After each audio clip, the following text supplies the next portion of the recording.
जय हिंद मेरे प्यारे छात्रों, आप सभी का स्वागत है आपके YouTube चैनल मेंटेन क्लासेज में। दोस्तों, आज हम लोग पढ़ने वाले हैं अनेक शब्दों के लिए एक शब्द। अनेक शब्दों के लिए एक शब्द बहुत ही महत्वपूर्ण है। अगर आप क्लास 10th एवं 12th या 9th के किसी भी क्लास के अगर विद्यार्थी हैं तो आपके लिए व्याकरण बहुत ही ज़रूरी होता है। तो आप इसे वीडियो को देख सकते हैं। चलिए वीडियो को स्टार्ट करते हैं। दोस्तों, यहाँ पर सवाल देख सकते हैं। बोला है जो अंडे से जन्म लेता है दोस्तों उसे अंडज कहा जाता है। जो अंडे से जन्म लेता है उसे अंडज कहा जाता है। जिसकी 4 भुजाएं उसे चतुर्भुज कहा जाता है। सुख देने वाला सुखद होता है। आकाश को चूमने वाला आकाशचुंबी कहा जाता है। इस सवाल को ऐसे भी पूछ सकता है, गगन को चूमने वाला, तो गगन को चूमने वाला अगर पूछे तो आप कह सकते हैं गगनचुंबी होता है। और यहाँ पे जो देखने में प्रिय लगता हो तो प्रियदर्शी होता है। जो देखने में प्रिय लगता हो वो प्रियदर्शी होता है। और यहाँ पर फिर से नीली है आभा जिसकी, नीली है आभा जिसकी, तो उसका होता है नीलाभ। और वहीं पे दौड़ने वाले के लिए वो धावक होता है। दौड़ने वाला का धावक होता है। चलिए आगे देखते हैं। दोस्तों, अब अगला सवाल है बोलने वाला, तो बोलने वाला वक्ता कहलाता है। यश वाला यशस्वी कहलाता है। तेज वाला तेजस्वी कहलाता है। खाली करने वाला रेचक कहलाता है। बढ़ा चढ़ाकर कही गई बात का होता है अतियुक्ति या अतिशयोक्ति। अतियुक्ति या अतिशयोक्ति होता है। जिसमें खूब उपज जिसमें खूब उपज हो तो उसे उर्वर या उपजाऊ कहा जाता है। जिसके 10 आनन यानी कि मुख है, जिसके 10 आनन यानी मुख है उसे दशानन कहा जाता है। जिसके 10 आनन उसे दशानन कहा जाता है।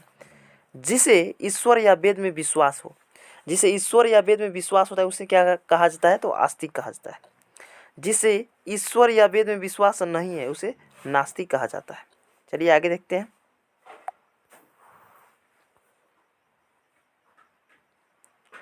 दोस्तों, अगला सवाल है जो जीता ना जा सके उसे अजय कहते हैं। जो जीता ना जा सके उसे अजय कहते हैं। अगला सवाल को देखेंगे दोस्तों। जिसके समान दूसरा न हो, जिसके समान कोई दूसरा न हो उसे अद्वितीय कहा जाता है। जो अश्व का आरोही यानी सवार है, जो अश्व का यानी अश्व का मतलब घोड़े का, जो अश्व का सवार है यानी आरोही है उसे अश्वारोही कहा जाता है। जिसका जन्म पीछे हुआ हो, अनु का मतलब होता है पीछे, जिसका जन्म पीछे हुआ उसे अनुज कहा जाता है। जिसका जन्म अग्र यानी आगे हुआ उसे अग्रज कहा जाता है। जिसके हृदय में दया ना हो उसे निर्दयी कहा जाता है, उसे निर्दय कहा जाता है।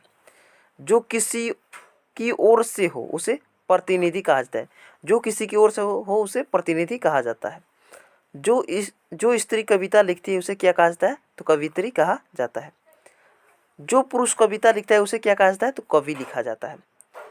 तो जो पुरुष कविता, अगर कोई पुरुष है और कविता लिखता है उसे कवि कहेंगे, और कोई स्त्री है जो कविता लिखती है उसे कवित्री कहते हैं। चलिए आगे देखते हैं। जिसका कोई शत्रु न हो, जिसका कोई शत्रु न जन्मा है, जिसका कोई शत्रु न जन्मा है उसे अजात शत्रु कहते हैं। तो दोस्तों, जो स्त्री सूर्य को भी न देख सके उसे क्या कहा जाता है, तो असूर्यम पश्या कहा जाता है। असूर्यम पश्या कहा जाता है। जो इंद्रियों के ज्ञान से परे यानी अतीत है, जो इंद्रियों के ज्ञान से परे यानी अतीत है उसे इंद्रियातीत या गोतीत कहा जाता है। इंद्रियातीत या गोतीत कहा जाता है। जो किए गए उपकारों को मानता है दोस्तों उसे कृतज्ञ कहा जाता है। जो किए गए उपकारों को मानता है उसे कृतज्ञ कहा जाता है। आज तक के लिए दोस्तों इतना ही। फिर मिलते हैं नेक्स्ट वीडियो के साथ। तब तक के लिए जय हिंद, वंदे मातरम।